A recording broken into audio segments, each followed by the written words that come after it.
Good morning friends, আমার নতুন একটি ভিডিওতে তোমাদের সবাইকে জানাই স্বাগত। গত ভিডিওতে দেখিয়েছিলাম যে কামাখ্যা স্টেশন থেকে পাহাড়ি পথে হোটেলের সামনে এসে নামলাম। এবারে চলো আমাদের হোটেলটার রুমটা শেয়ার করি।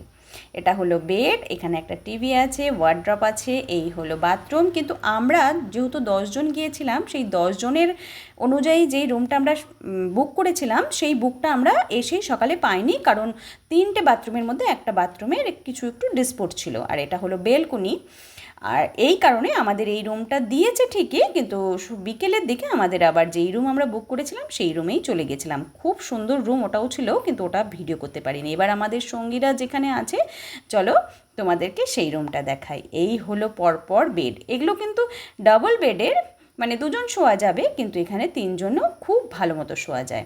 আর এই বড় হল ঘরের মতো রুমটাতে আছে 2টো টয়লেট। আমরা একসাথে 10 জন যাতে থাকতে পারি সেরকমভাবেই একটা রুম বুক করেছিলাম। বিকেলে যে রুমটা আমরা পেয়েছিলাম সেখানে কিন্তু বেশ সুন্দর ব্যবস্থা ছিল। আর এখানে প্রতিটা বেডে দুটো করে জলের বোতল, মানে এখানে এসে আমাদের এত সাশ্রয় হয়েছে বলে বোঝানো যাবে না। আর এই হলো টয়লেট, বেশ বড় সড়ো বাথরুমটা ছিল। আর প্রত্যেক কটা বেডের পাশে একটা করে আয়না ছিল, বাথরুমেও আয়না ছিল, ভীষণ নিট অ্যান্ড ক্লিন। মানে এত ভালো আমরা হোটেলটা পেয়ে গেছি। অম্বাবচীর সময় প্রত্যেক কটা হোটেলে যা রেট থাকে তার থেকে কিন্তু অনেকটাই বেড়ে যায়, কিন্তু এই হোটেলটা মানে বরাবরই সেম ছিল। আর ভীষণ আমাদের, মানে সত্যি কথা বলতে আমরা 10 জনই বারবারই বলছিলাম যে এই হোটেলটাতে এসে আমাদের ভীষণই সাশ্রয় হয়েছে। এই হলো ওপরে ওঠার সিঁড়ি। আর আমরা লিফটেই যাতায়াত করেছি, যেহেতু 5তলাতে পরে বিকেলের দিকে চলে গেছিলাম।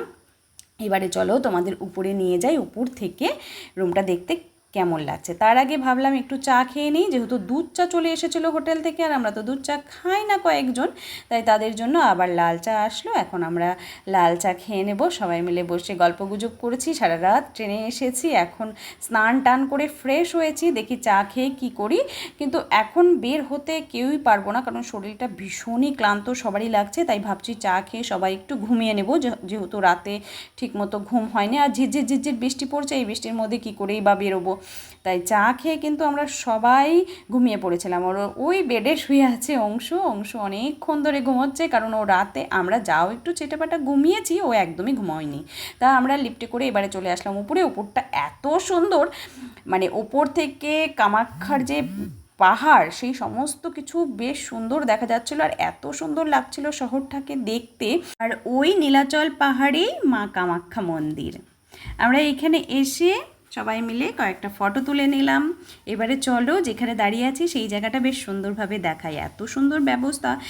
চারপাশে এখানে বসার ব্যবস্থা আছে, আর মাঝখানে একটা জায়গা, এখানে শীতকালে আগুন ধরিয়ে দেওয়া হয়, আর চারপাশে বসে যারা টুরিস্টরা আসে তারা গল্প করে, খুব সুন্দর ব্যবস্থা। আর এখানে জলের ড্রামগুলো দেখে তো আমি অবাক হয়ে গেছি। আমার হাজব্যান্ড বলছে এগুলো ড্রাম আমাদের বাড়িতে বসানো উচিত, কারণ আমার যা জল খরচ হয়, এটা মনে হয় 2000 লিটার হবে। আর এইখানে কিন্তু এই যে দেখতে পাচ্ছ এটা, এখানে যে খাওয়ার জলটা সেটা পিউরিফাই হয়, এখানে পিউরিফাই হয়ে মানে নিচে চলে যায়। এবারে আমরা লিফটে করে চলে যাব আবার রুমে। চা খেয়ে ঘুমিয়ে নিয়েছিলাম, তারপরে উপরটা একটু দেখতে আসলাম, যেহেতু আমাদের সঙ্গীরা এখনও রেডি হয়নি। এবার ওদের রুমে চলে যাব, আর আমি এখন খেয়ে নেব ওষুধ, কারণ ওষুধটা ভীষণই ভাইটাল আমার। ওষুধ খেয়ে তারপরে আমরা, যেহেতু প্রায় এখন 9:30 হয়তো বাজে, একবারে 10টা থেকে 12টা পর্যন্ত এখানে ব্রেকফাস্ট দিবে, তারপর আমরা ব্রেকফাস্ট করে আমরা ঘুরতে বেরোবো। হাজব্যান্ডকে ওর প্রেশারের ওষুধটা দিয়ে দিলাম, তারপর আমি আমার ওষুধটা খেয়ে নিলাম। ওষুধেরই তো আমার একটা ডিব্বা হয়ে গেছিলো। আর আমরা আজ পুজো দিইনি, কারণ মন্দিরে গিয়ে সব কিছু ভালো মতো শুনে তারপর আমরা পুজো দেবো ঠিক করেছি, যেহেতু কালকে সারাটা দিনই আমাদের হাতে আছে, সন্ধ্যের ট্রেন, তাই আমরা ঠিক করেছি কালকেই পুজো দেব। তো ওষুধ খেয়ে আমরা আবার সবাই মিলে রেডি হয়ে, আমি তো রেডি হওয়াই ছিলাম, সঙ্গীরা রেডি হয়ে নিল। এবারে আমরা যাচ্ছি ব্রেকফাস্ট করতে। যেই বিল্ডিংয়ে ছিলাম তার পাশেই এই যে ওম রেজেন্সি, এখানে হচ্ছে ব্রেকফাস্ট আর ডিনারের জায়গা ওদের, এত সুন্দর। আর এখানে দেখো, এখানে সমস্ত ডিটেলস দেওয়া আছে যে এই হোটেলের রেট কি, এখানে ব্রেকফাস্ট ডিনার ইনক্লুডিং সেটা সমস্ত কিছু কিন্তু এখানে দেওয়া আছে। কন্ট্যাক্ট নাম্বারও দেওয়া আছে, যারা যারা আসবে মনে করবে ভীষণই সুবিধা। আমাদের তো সবার এসে ভীষণ ভালো লেগেছে, প্লাস এখানে এই হোটেলে উঠে আমাদের অনেক সাশ্রয় হয়েছে। তারপরে এখানে 10 জনের আমাদের একটা টোকন দিয়ে দিল। এই দেখো এখানে রিসেপশানে কি সুন্দর ঠাকুর। তারপরে আমরা টোকন নিয়ে চলে গেলাম একদম গ্রাউন্ড ফ্লোরে, খাওয়ারের ব্যবস্থা, ওখানে একদম বুফে সিস্টেম, খুব সুন্দর ব্যবস্থা। চলো দেখাই, দেখলে ভীষণই ভালো লাগবে। 10টা বাজতে বাজতে এই হোটেলে যারা যারা আর কি রয়েছে তারা সবাই ব্রেকফাস্ট করতে চলে এসেছে। এখানেও যেমন বুফে সিস্টেম, এখানে বসেও খাওয়ার ব্যবস্থা আছে। আবার পাশে চলো যেখানে আমরা বসে খেয়েছি সেই জায়গাটা দেখলে তো একদম পুরো মানে কি বলবো, মানে এই সমস্ত স্মৃতি মানে মনে ধরে রাখার মতো। আর আমি ভিডিও করে নিয়েছি। প্রথমেই এখান থেকে প্লেট নিয়ে টিস্যু দিয়ে একদম ভালো মতো প্লেটটা মুছে নিলাম, যদিও ভালো করে ধুয়ে দেয় কিন্তু ওই যে আমাদের বাদে। এরপরে নিয়ে নিলাম আচার, তারপরে নিলাম পুরি, সাথে ছিল ঘুগনি আর ছিল চিড়ের পোলাও। আমি চিড়ের পোলাওটা খুব একটা নিইনি যেহেতু প্রচুর পরিমাণে বাদাম ছিল। সবাই মিলে খাবার নিয়ে এবারে চলে যাব। এই রুমটাতেও বসে খাওয়ার ব্যবস্থা আছে, কিন্তু আমরা একটা খোলামেলা পরিবেশে মানে পুরো সবুজের মধ্যে পাহাড় চারপাশে দেখা যাচ্ছে, এরকম একটা সুন্দর জায়গায় বসে খাওয়াও কিন্তু ভীষণই ভাগ্যের ব্যাপার। এটাও মানে আমি তো মনে করি এগুলো সব ভগবানের আশীর্বাদ। এত সুন্দর জায়গায় মানে কি বলবো, প্রকৃতিটা দেখতে পাচ্ছ চারপাশটা এত সুন্দর, সেটা আমরা উপভোগ করেছি। আমি সব সময় মনে করি জীবনে যা কিছু সব কিছু ভগবানের আশীর্বাদ, ভগবানের কৃপা। কি সুন্দর লাগছে দেখতে, ঝেড়ে ঝেড়ে বৃষ্টি পড়ছে, ভীষণ সুন্দর ওয়েদার, মানে পরম পাওয়া। আমরা সবাই বলছি এটা আমাদের পরম প্রাপ্তি। তারপরে খাওয়ার টেবিলে রেখে আমরা সবাই মিলে 10 জন মিলে এখানে খেয়ে নিলাম। আর এটা কিন্তু একদম বুফে সিস্টেম, যে যত খুশি মানে ওই যেই আমাদের থেকে যে টাকাটা নিয়েছে আর কি রুম বুক যেটাতে করেছি সেটার সাথেই কিন্তু এই ব্রেকফাস্ট আর ডিনারটা ছিল। মানে পেট ভরে যে যত পারবে খেতে পারবে, কিন্তু একদম ওয়েস্ট করা যাবে না। আর এখানে হাত ধোয়ার ব্যবস্থাটাও মানে ভীষণ সুন্দর। এই যে উপরে দেখিয়েছিলাম পিউরিফাই হয়ে জলটা এখানে আসে, এখান থেকে কিন্তু বোতলে জল ভরে দেয় আর আমাদের রুমেও পৌঁছে দেয়। ভীষণই আমাদের সাশ্রয় হয়েছে। আর কিচেনটা দেখো একদম নিট অ্যান্ড ক্লিন। এখানে লেখা আছে sharing is not allowed, food wastage fine 200। তারপরে আমাদের খাওয়া দাওয়া হয়ে গেলে এখানে চায়ের ব্যবস্থাও ছিল, কিন্তু যেহেতু দুধ চা দিচ্ছিলো তাই আমি আর খাইনি। তারপরে মৌরি খেয়ে এবারে আমরা চলে যাব, ঘুরতে যাব এবারে। তো নামলাম। আর এখানে একটা ক্যাফের ব্যবস্থাও আছে, এখানে কিন্তু লাল চাও পাওয়া যায়। আমি যেহেতু সকালে লাল চা খেয়েছি তো এখান থেকেই সেটা নিয়ে গেছিলো উপরে। এখানকার স্টাফগুলো ভীষণ ভীষণ ভীষণ ভালো, হাসি খুশি, মালিকও তো ভীষণই ভালো। এখানে লাল চা, তারপর কফি, দুধ চা সবই পাওয়া যায়, আইসক্রিম সবই পাওয়া যায়। এবারে আমরা বেরিয়ে পড়লাম ঘুরতে যাবো জন্য। আমরা এখন যাব ব্রহ্মপুত্র নদীর মাঝখানে যে উমানন্দ ভৈরব মন্দির আছে সেই মন্দির দর্শনে। আর এইখান থেকে যে ডান দিকে রাস্তাটা চলে গেল ওটা হলো কামাখ্যা মন্দিরে যাবার রাস্তা। আমরা এখান থেকে একটা গাড়ি নিয়ে নেব যাতে 10 জন হয়ে যায়। এটা হলো কাউন্টার জব। শুরু করলাম আমি আর আমার বান্ধবী মিলে কাউন্টার জবই করেছি যখনই সুযোগ পেয়েছি। আমরা যে 2 ফ্যামিলি এখানে এসেছি, আমাদের এই 2 ছেলের 2 মা বাবাই অক্লান্ত পরিশ্রম করে ছেলের পড়াশোনা, সংসার, ব্যবসা, ওষুধপত্র সবটা সামলানোর চেষ্টা করি এবং তার মধ্যে থেকে নিজেদেরকে এইরকম একটা মুহূর্ত কাটানোর সময়টাকে সম্পূর্ণ ঈশ্বরের কৃপা ও আশীর্বাদ বলে মনে করি। জীবনে সৎভাবে থেকে ঈশ্বরের আরাধনা, জপ, বিশ্বাস করি জন্যই হয়তো আমাদের এটা প্রাপ্তি। আর্থিক দিক দিয়ে 2 ফ্যামিলি সচল না হলেও শৌখিনতার দিক দিয়ে ভীষণই উদার। কিছু মানুষ আছে নাই করেই জীবন পার করে দেয়। যারা বেশি নাই করে তাদের জীবন ওই নাতেই থেমে যায়। 84 লক্ষ জন্মের পর মানব জীবন পাওয়া যায়, তাই এই মানব জীবনকে সাধ্য অনুযায়ী উপভোগ করার চেষ্টা করতে হয়, বাকিটা ঈশ্বরের চরণে নিবেদন করতে হয়। এই ব্রিজের সামনে দাঁড়িয়ে আমরা কয়েকটা ফটো তুলে নিলাম, এত সুন্দর পরিবেশটা লাগছিল। এখান থেকে কিছুটা গিয়েই যখন ব্রহ্মপুত্র নদীতে লঞ্চে উঠলাম, ওরে বাবা এই লঞ্চে ওঠার আগের যে মানে মুহূর্তটা, মানে কি বলবো, এখানে সরকারিও আছে আবার বেসরকারিও আছে, কিন্তু দালাল মানে এটা এখানে করতে হবে মানে একটা কেমন টাইপের যেন পরিবেশ সব জায়গাতেই। গাড়িতে উঠতে গেলেও আমরা আগে লাইনে আছি। আর দেখো ব্রহ্মপুত্র নদীর ওপরে দিয়ে যে যাচ্ছি, এই মুহূর্তটা কি বলবো।